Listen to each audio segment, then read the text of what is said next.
Do you know about the backrooms? Huh? It's an urban legend that you can get no clip out of reality, get trapped in a space with rooms and never get out. I love mazes. What if I tell you there are places like that in the real world? Really? Today we're gonna take a look at the real story of a man trapped in a maze within a building full of people in one of the most advanced cities in the modern world. Is it real? You wouldn't believe it, but some places can surprise you. Even in today's world, in the most advanced cities, some places can be potentially dangerous for some people, and those who enter these places could pay a heavy price.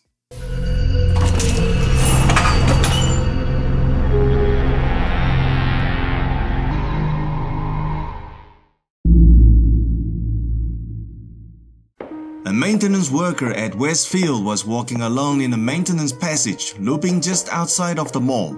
Nearby a hallway that the staff rarely use, he saw something near the wall not far from him. Under the dull lighting, he couldn't see clearly what it was. He thought it might be some stuff left by other workers, so he moved closer to check. But as soon as he realized what he saw, he immediately ran and called the police. What did he see? To understand what happened and how could this even happen, we need to go back to 3 weeks earlier. The retired barber Bernard and his wife Angela were visiting their daughter in Sydney. As this is their annual family gathering, they usually follow the same routine every time. They would spend the first day with the family in the house, and the following day Angela would get up early and go shopping on her own at the Westfield Bundy Junction shopping center. Then the couple would meet at lunch at their favorite restaurant in Westfield.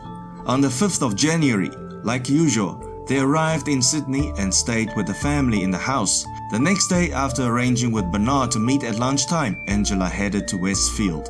Around lunchtime, Angela moved to the restaurant and waited for Bernard. She scanned around and didn't see him, so she started reading the menu and making up her order. After 15 minutes, the man still hasn't shown up. She became a bit annoyed, so she picked up her phone and dialed his number. What did he say? The call was unanswered. She called a few times in the next few minutes, but Bernard didn't answer. She was becoming impatient, and she thought he's probably sidetracked and forgotten about the lunch. He always does that. So she decided to leave the restaurant and look for him. But after spending the next 30 minutes looking for him, Bernard was nowhere to be found. Angela thought to herself, maybe he's waiting at the house to go with her, so she decided to go back and meet him. Right before she stepped out of the mall, an uncomfortable thought flashed in her mind. Could it be that Bernard is already in the mall, but forget where he is? Because recently he had shown some symptoms of early dementia. What is dementia? Alzheimer's disease? Dementia is a general term for a problem in the human brain that makes it difficult for a person to remember, recognize, and communicate. It makes a person confused about what they are doing, where they are, and why they are there, repeatedly. Have you ever wanted to fetch something? When you arrived in your room, you forget why you were there for? This is how dementia feels, just more often. It's like you remember something, then quickly forget it again. And you try to remember what you were thinking, then you forget what you were trying to remember. What are we talking about? Dementia. Yeah, just like this. You can't even think. Alzheimer's disease is one, but also the most common cause of dementia. It hadn't affected much of his life, but it made him more forgetful. Angela paced up and hoped to find him at the house, but her family told her that Bernard left 2 hours ago to meet with her. Until 8 o'clock in the evening, he didn't return, and his phone remained unanswered. Bernard's family decided to report his missing to the police. The police immediately contacted the mall management and started searching. The security team searched around the food court and looked into the security footage of the day. They didn't find a trace of Bernard. The police asked Angela if there is any other place Bernard would go. Angela told them Bernard would only go to the Westfield shopping center or their family's house in Sydney. She also told the police about his symptoms of dementia.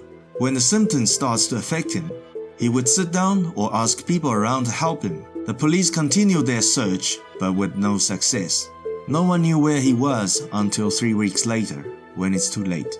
He was found in the intricate maze-like maintenance hallway. And just like the backrooms, it takes only one step to no-clip you out. And the only way out is far and hard to find. How?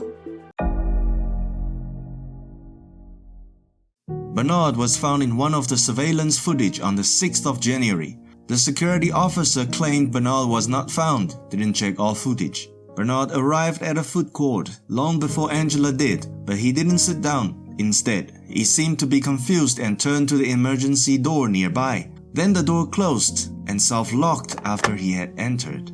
Why does it lock by itself? This self-locking is designed to ensure the safety of the customers and employees by preventing multiple entries in a panic situation. The moment the door locked, he was trapped in the intricate network of the emergency route, stairwells to other floors, and maintenance hallways with only one way out.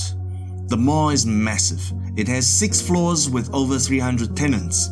It has massive infrastructure including offices, storage, restrooms, stairwells, and emergency passages that are not public zone. The tunnel Bernard entered has a total length of 12 km or 8 miles. It's entirely windowless and covered by concrete walls and many stairwells leading to different levels. The exit is located several floors down from where he was. The only way to go back is to follow the signs, walk through a maze-like path, get out of the exit door. Then he can return to the mall. This path would be challenging even for a person with a clear mind. But Bernard was suffering from dementia. He was already confused about where he was.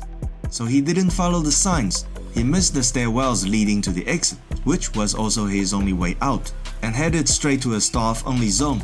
Every door was locked, but the passage is built with thick concrete, and his sounds wouldn't penetrate through the walls. No one would hear him. And anyone in the same space would hear him? What made it worse was that the passage he was in is rarely used by the staff. How about making a phone call? There was no network signal. And camera? No surveillance camera. Security patrol? The security guards checked the passage once a month. Eish! In this maze, Bernard was on his own.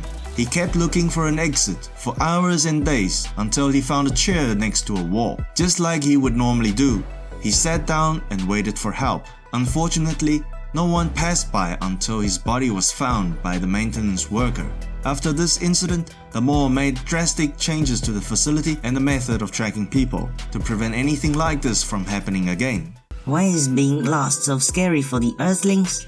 Living beings have the instinct to map the environment in their memories so that they know where to get food and water, know where the predators show up, and where to hide from them. This is critical for survival. Human beings also have this instinct to map the environment in the memory. When this map doesn't make sense, you feel lost. When animals, for example cats, leave their territory, they become uncomfortable and more cautious because they're not familiar with the new environment.